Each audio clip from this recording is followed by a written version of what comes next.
For a second, I thought we weren't gonna go here. Now that we're here, I don't think I was breathing.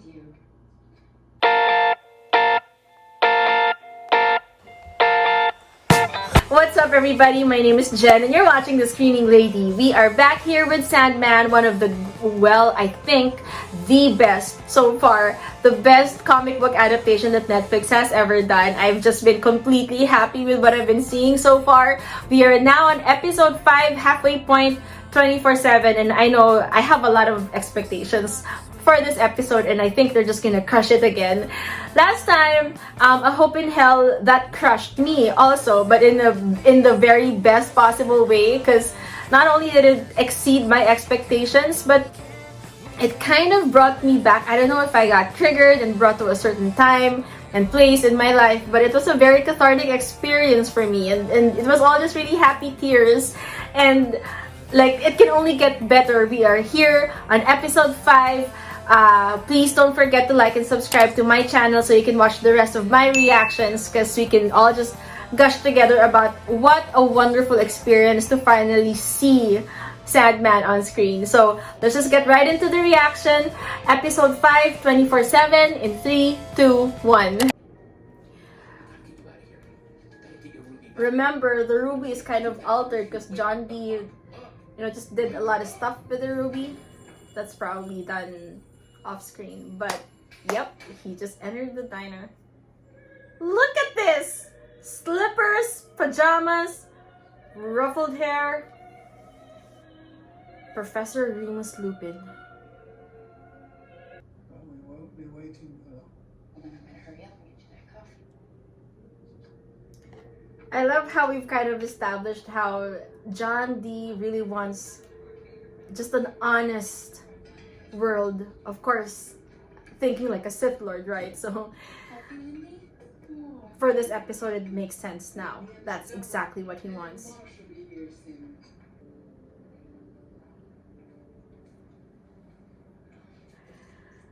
Don't you feel like just a certain loom and gloom?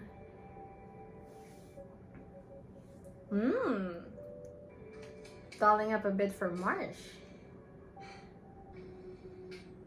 Girl, if the guy isn't looking at you, shouldn't be bothered. Freaking the fuck out. I'm so sorry, Jude. Oh, it's all connected. Okay. I'll look it up. Don't you just feel the tense atmosphere? Because it is coming off of the screen. Hello, James. I'm Mark, by the way. And I'm gay. I mean, just being friendly. I don't know. Okay. On your special day. How do you remember Every this? single year. How can I? He's like, interracial couple. It's just the 5 best years of my life. Stop it. Congratulations. Happy anniversary. Thank you so much. Thank you. It's like the most tense bottle episode ever. That's what you want? The lights have been gassed. Remus is like, sorry. He'll get the salad. Ah, poor dude. Your discipline. Oh, I've got some time. That sounds good.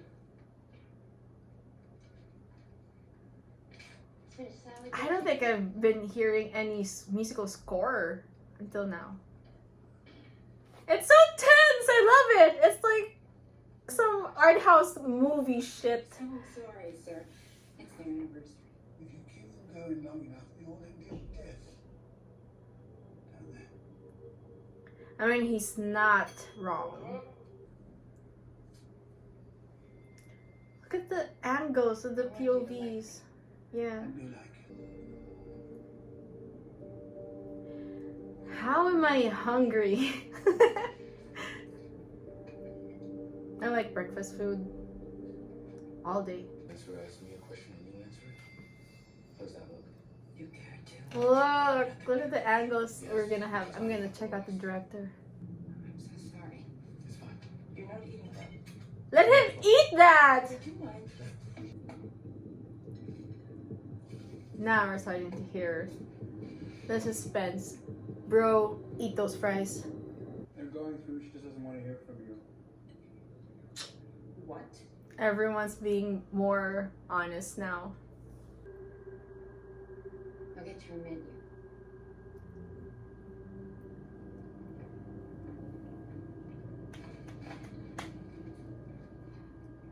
I love it. He's a creepster. I don't think I am.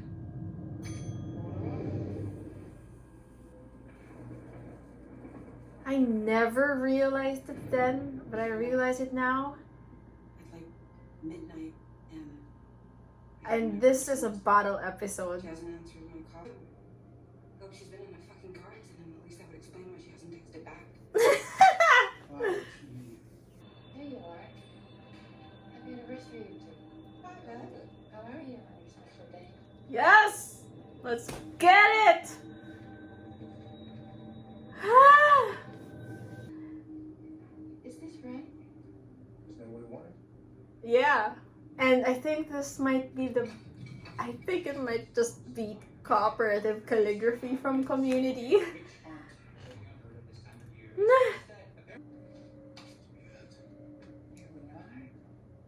Well, was that this row? Marsh, can you not even look at me? Yeah. Hello? I just realized it's Heisenberg cooking.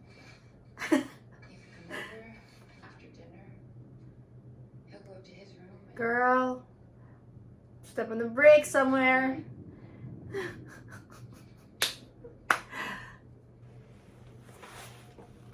It's Heisenberg. He's cooking. I'm not interested in you either. Yeah. That's my chair, okay? then why do you keep? I like to go upstairs to your son's room. I don't like fucking him. What? Yeah, sometimes I let him fuck me. He's just a kid. He's 21, man. What? And he knows what he's doing. I didn't know shit when I was his age. Fuck, this is so awesome. Yo, I mean, that's why we need to have a couple of lies in the world, right?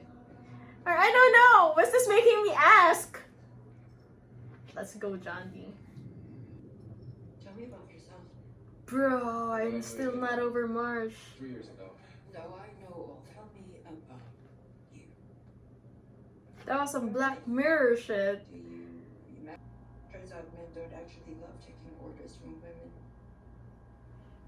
Now he's being sexist.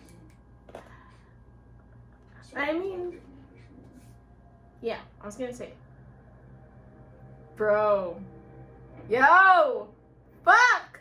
I was just gonna... Yeah, looks good. You know? Apparently we weren't even dating. Shit. It sucks though. No, it's a good thing. Believe me.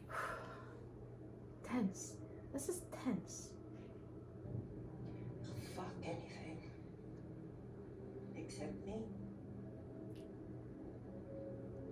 Which is fine. Because he's not very good at it.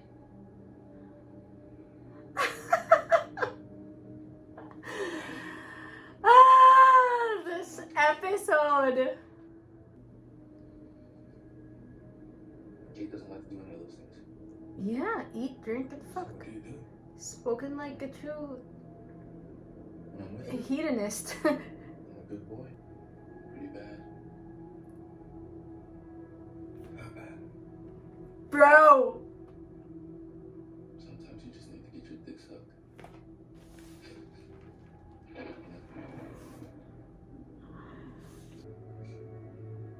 What'd you do that for? I suddenly realized Alexis Bledel or no, What is happening? just the same guys. I don't know.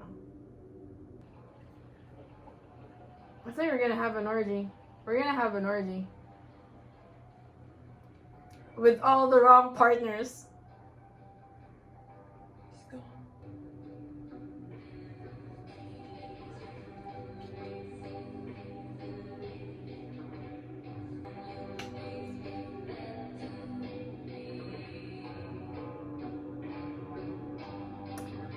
You okay, Johnny boy?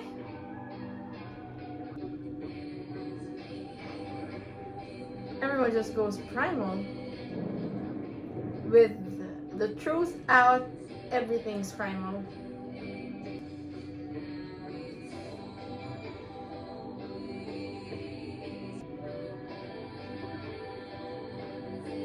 I am like frozen cerebrally, or like, yeah, man, then just eat the fucking ice cream. Personally, I don't blame them for not wanting to procreate, since they are the two weighing about 2,000 pounds in existence on this fucked planet. Nice. Damn. This was intense. Take it easy. Think you're man enough for real? Huh? Easy. Let's see what you got. Just chill. Come on.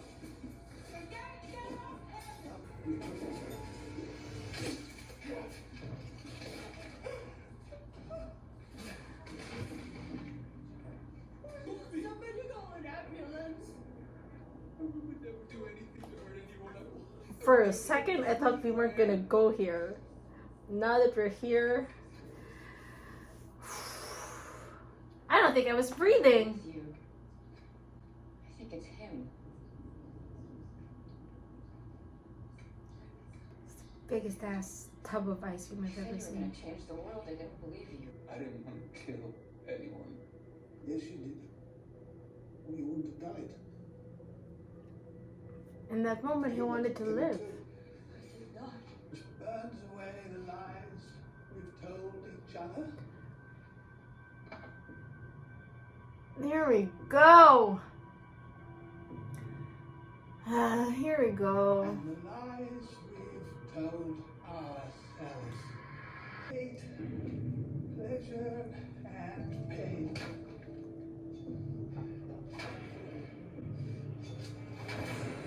Yo. All be expressed.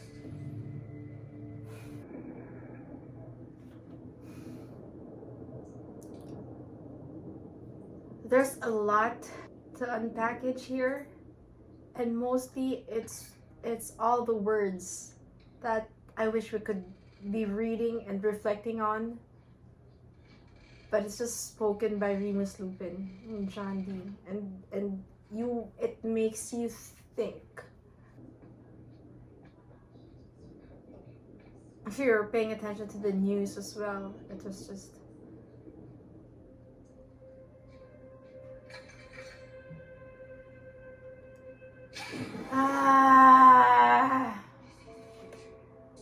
You will take all of it. You will crush the DreamWorks life in your hands. Best bottle episode. And your world. It's revealing the truth. I don't think I've ever said this, This is the truth of mankind. but You're wrong. I don't think I wasn't commenting on Dream's voice at all, Mankind. because it just makes so much sense. This is the truth of mankind.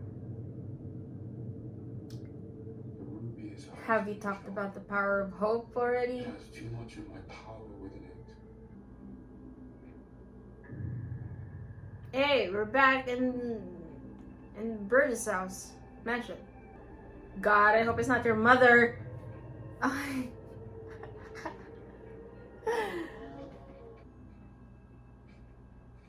There's your mom.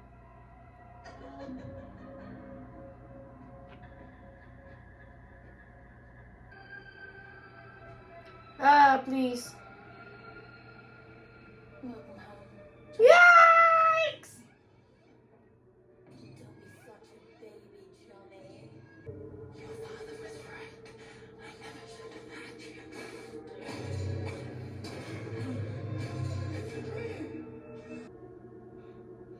Yes. Right, that makes sense. It was a dream. I thought for a second it was real. Or was it? Is it? No, we're in his realm.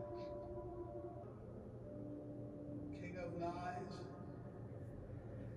Only two sides of the coin. I cursed you with it. You mean he blessed me with it? Two sides. Again.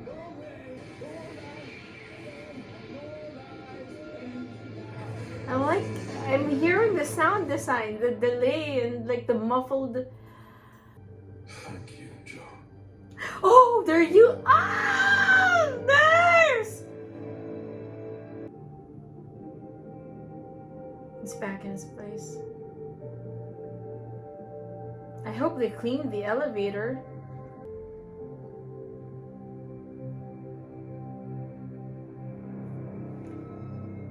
And watching you. Hello. Hello. Hello, darling. Wait a second. Was it all like this? I'm just checking out the credits now. The ruby came in. Did they do it also with the previous ones? We're gonna have to take a look at it later on. Okay. Okay, so I guess I'm gonna take a break after this again. No, I'm just kidding. I just need to crack my neck like for a couple of minutes because this was a very intense one again, and I completely love it. This story, 24/7, a 24-hour diner. I think it was a make or break for a lot of people because to some, I understand why they kind of closed the story, the book on this because the images, they were really disturbing and yeah, there was just so much gore. But for me, I was kind of, I really loved it. It was, when I was reading it at that time, I think it was more of horror for me. So I was just like flipping the pages like completely, I almost said enamored, but I was just completely shocked and loved what I was seeing. And at the same time, I liked how at the end of the day, after all that horror layer, it was really more of understanding how, like keeping your power in possession just makes you weaker. So you have to break free from that. So I got all that then. But now what I love about the episode or the show is that, 10 years later, I'm, we're all wiser and I understand now the story behind it too. And I have like a deeper appreciation. If told through the eyes of John D, especially an individual like him, like he never really had to experience the real world, right? And he never had the realization that things aren't black and white, period. If he only knew what a dream and a lie are, again, two sides of the same thing, kind of, in a way, right? The world wouldn't have turned out like that, or the kind of world he wanted, like a lie-free world. I don't think it's a safe world for humanity at all. I think it's, the show is making us realize, of course, that we can't have the good without the bad. So it's really, it really just have to figure it out. I think this episode technically also was very well done. It did away with CGI. I mean, there wasn't so much, I'm gonna say there wasn't so much fantasy involved. We did have it like towards the last 2 minutes of the show, but I loved it because we are kept, it's a bottle episode technically, and we are kept in this diner, and in that setting alone, we've seen how things escalated. We see things crashing down, and we see how humanity can evolve so fast in 24 hours in a diner, given the freedom of truth. Like, what could really happen? This is amazing. I am loving, again, it's definitely been exceeding my expectations. Oh, and last one, I have to say, and I really haven't been speaking much about Dream in particular, because he is just making sense to me in terms of what I was expecting Dream to look, Dream to sound, like down to his voice. So I'm still very happy with the Dream that we have here. I am just super happy with what we are seeing, and I'm glad that I am experiencing this with you guys. Let me know what you guys thought of this episode, what it made you think. Did it meet the gore you were expecting or not? Did it meet the philosophical questions it was asking or not? But anyways, it's great to be checking out your thoughts as well. So please, again, you guys, don't forget to like and subscribe to my channel so we can just watch the rest of the show. We're done halfway. We're in the second half of the series, and I can't wait to see that again with you guys. See you next time. Bye.